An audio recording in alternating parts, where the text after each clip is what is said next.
y le damos la palabra a Vania Figueroa, de Mujeres Líderes para Chile. Tiene 15 minutos también. Gracias. Señora Presidenta subrogante, Marisol Turres, honorables diputados y diputadas de esta comisión, asistentes todos, tengan todos ustedes muy buenos días. Mi nombre es Vania Figueroa y Pinza, soy científica, doctora en neurociencia e integrante del directorio de la Corporación Mujeres Líderes para Chile, organización sin fines de lucro compuesta por mujeres pertenecientes en su gran mayoría a la región de Valparaíso. Su principal fortaleza es la transversalidad de las integrantes que participan en ella, teniendo como único norte la inclusión de las mujeres con plenos derechos en la vida social, política, económica y simbólica de nuestro país. Lo que hoy nos convoca tiene mucho sentido para nuestra organización, ya que la despenalización del aborto e interrupción voluntaria del embarazo, en caso de riesgo de vida de la madre, inviabilidad fetal y violación, implica restituir el derecho fundamental de las mujeres a decidir frente a las dramáticas circunstancias mencionadas anteriormente. Restituir. Digo restituir porque hasta 1989 el Código Sanitario, en su artículo 119, contemplaba el aborto terapéutico, con el objeto de resguardar la vida de la mujer gestante y/o su salud. Hoy nuestro país restringe el derecho de las mujeres a decidir interrumpir su embarazo cuando su vida y su salud están en riesgo o cuando han sido violentadas sexualmente, causando un prejuicio profundo y a veces irreversible.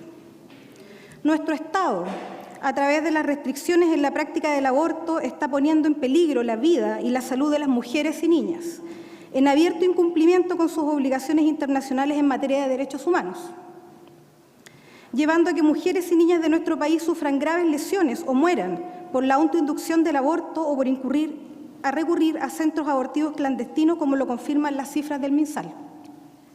El derecho de las mujeres a decidir interrumpir su embarazo dentro de un marco regulado y definido, como lo contempla este proyecto, además con un sustento médico y científico que permite optar con certezas y dotar de acompañamiento profesional por parte de los servicios de salud, creemos que es el camino correcto y enfrenta con verdad una realidad ineludible para un país como el nuestro, en el cual la criminalización del aborto, sin excepciones, no solo vulnera los derechos humanos como consecuencia inmediata de la negación del aborto, sino también vulnera la integridad física de las mujeres, obligándolas a enfrentar embarazos que ponen en riesgo su salud.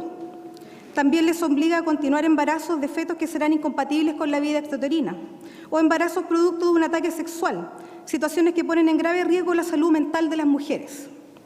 Respecto a este último punto, las investigaciones científicas, de las cuales hay vasta literatura, nos muestran las graves consecuencias de la salud mental de las mujeres que enfrentan la imposibilidad de abortar en situaciones como las que busca corregir este proyecto, y estos deben ser considerados en la discusión. Existen numerosos estudios científicos conducidos en diversos países como Estados Unidos, Irán, China, Australia o Lituania, solamente por mencionar algunos, que demuestran que la continuación de un embarazo no deseado tiene un impacto negativo en la salud mental de las mujeres. Uno de los estudios más completos es el efectuado por Nickman en Australia, donde se determinó que las mujeres a las que se le niega el aborto de un embarazo no deseado presentan un riesgo hasta 5 veces mayor de sufrir depresión y ansiedad, tanto durante el embarazo y 3 veces mayor durante el posparto que sus pares con embarazos deseados. Estos son datos, estos son hechos. Estos efectos se mantienen a largo plazo, lamentablemente, y las mujeres que llevan a término un embarazo no deseado experimentan mayores índices de depresión a lo largo de sus vidas, como lo demostró un estudio realizado por Berber en Estados Unidos, que realizó un seguimiento de 31 años a 1.113 mujeres en Estados Unidos que llevaron a término embarazos no deseados en la década de los 70, cuando el aborto aún era ilegal. Estos estudios demuestran que estas mujeres que llevaron a término sus embarazos no deseados tuvieron consecuencias en su salud mental de por vida. Estos estudios, además, son confirmados y ratificados por otros estudios internacionales, por ejemplo, los estudios hechos en Gran Bretaña, donde se determinó que el riesgo de desarrollar conductas autolesivas, incluyendo el suicidio, a mujeres que se les negaba el derecho a abortar embarazos no deseados, aumentaba cerca de 5 veces. Pero múltiples factores pueden llevar a una mujer a tener un embarazo no deseado. Sin embargo, un embarazo deseado puede eventualmente convertirse en un embarazo no deseado cuando se sabe de la inviabilidad fetal, lo que supone un estrés adicional a la madre. No es difícil imaginar qué sucede con la salud mental de las mujeres que enfrentan un embarazo inviable, la dramática realidad de que el hijo que crece dentro del útero morirá inmediatamente al nacer o sobrevivirá un breve periodo de tiempo, en condiciones ajenas a lo que entendemos por caracterización de un ser humano. Pero sin duda, dentro de las circunstancias que pueden llevar a un embarazo no deseado, la más dramática es la violación. Está muy bien documentado en la literatura científica que las víctimas de violación experimentan emociones negativas como miedo, ansiedad, depresión, fatiga, dolor crónico, trastornos del sueño y alimenticios, abuso de drogas, pensamientos e intentos suicidas, entre otros, todos ellos síntomas del síndrome postraumático que cualquier ser humano experimenta después de una situación estresante. En este sentido, no es difícil imaginar que estos efectos negativos se acrecentan aún más en aquellas mujeres que han sido violadas y que producto de su violación han tenido un embarazo y son obligadas a continuar con ese embarazo. Esos efectos psiquiátricos son aún más potentes en esas mujeres. Pero ¿quiénes son las principales víctimas de violación en nuestro país? ¿Quiénes son las principales víctimas? Lamentablemente, nuestras niñas y adolescentes, como lo confirman los estudios publicados por la Oficina de Naciones Unidas por la Droga y el Delito durante el 2014, que indican que Chile ocupa el tercer puesto a nivel mundial en tasa de denuncias por abuso sexual infantil, el tercer puesto, con 68,5 casos denunciados aquí en Chile durante el año 2012. La negación del aborto y la continuación forzada del embarazo producto de violación representa un doble riesgo para nuestras niñas y adolescentes. Por un lado, el riesgo de morir durante el parto incrementa más el doble en los adolescentes menores de 15 años. Respecto de las mujeres adultas, como lo demuestran los estudios donde se analiza la mortalidad materna por rango etario en Chile entre los años 2005 y 2010. Entre los riesgos del embarazo adolescente podemos mencionar mayor probabilidad de desarrollar anemia, preeclampsia, eclampsia, parto prematuro, hemorragia y infección posparto, entre otras complicaciones. Por otro lado, si la adolescente fue violentada sexualmente, junto con enfrentar las graves consecuencias del estrés postraumático por la experiencia vivida, se incrementa su carga emocional, obligándola a continuar un embarazo no deseado. Y si tomamos en cuenta la crisis propia de la adolescencia psicológica que viven los adolescentes, el estrés sin duda incrementará en forma alarmante, poniendo aún más en riesgo la salud mental de las mujeres. Más aún cuando los estudios indican que la depresión durante el embarazo y el posparto en adolescentes puede alcanzar una prevalencia del 50% y que en general es más de 2 y 3 veces mayor que una mujer adulta. Pero desafortunadamente el drama de las adolescentes que enfrentan un embarazo por violación se perpetúa en la vida adulta. Durante la etapa adulta, las mujeres que fueron madres adolescentes experimentan más síntomas depresivos y trastornos del ánimo respecto a las mujeres que fueron madres en la adultez, lo que se refleja, por ejemplo, en el mayor uso de psicoactivos y el abuso de alcohol. Por otra parte, ser madre adolescente también incrementa el riesgo de padecer otras enfermedades, lo que está documentado científicamente. Por ejemplo, aumenta la incidencia de sufrir cáncer de mamas, cáncer de pulmón y enfermedades cardiovasculares, entre otras. Incluso las estadísticas indican que aumenta en un 60% el riesgo de sufrir muerte prematura cuando se es madre en la adolescencia. Imaginémonos el caso de una madre que fue forzada por violación. Como si fuera poco, las madres adolescentes tienen un 70% menos de probabilidades de recibir educación superior. Por lo tanto, viven en condiciones económicas y sociales desfavorables. Estos datos deben ser considerados en el proyecto de despenalización del aborto por las 3 causales. Son datos y hechos comprobables y medibles, de modo que se desarrollen políticas públicas que permitan a las mujeres optar por terminar el embarazo en caso de violación, así como también asegurar una asistencia médica especializada en aquellas mujeres que decidan continuar con su embarazo y también con los hijos nacidos de estos.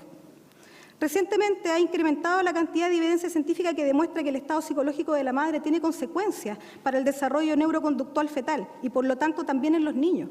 Eso también tiene que ser considerado en las políticas que buscan acompañar a estas mujeres que deciden continuar con sus embarazos adelante. Junto con ello, ya se han propuesto las posibles bases moleculares de estas alteraciones. No son simplemente hechos correlacionales, hay bases moleculares que lo demuestran.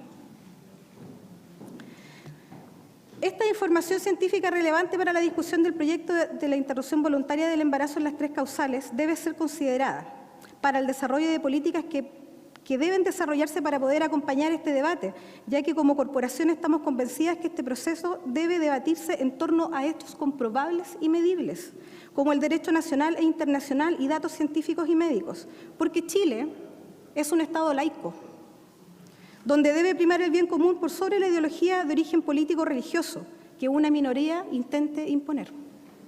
Gracias.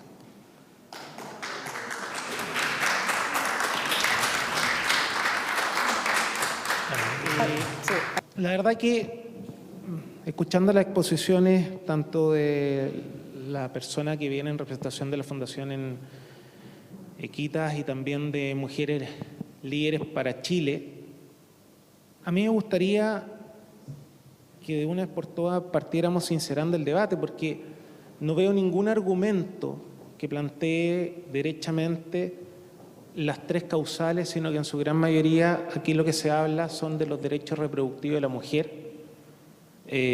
Cuando hablamos de la adolescente, la persona que hablaba de Mujeres Líderes para Chile hablaba de la adolescente, que poco menos que era un daño tremendo, una mujer adolescente embarazada. Entonces, si de frentón queremos hablar de derecho reproductivo de la mujer, yo creo que tenemos que partir sincerando el debate.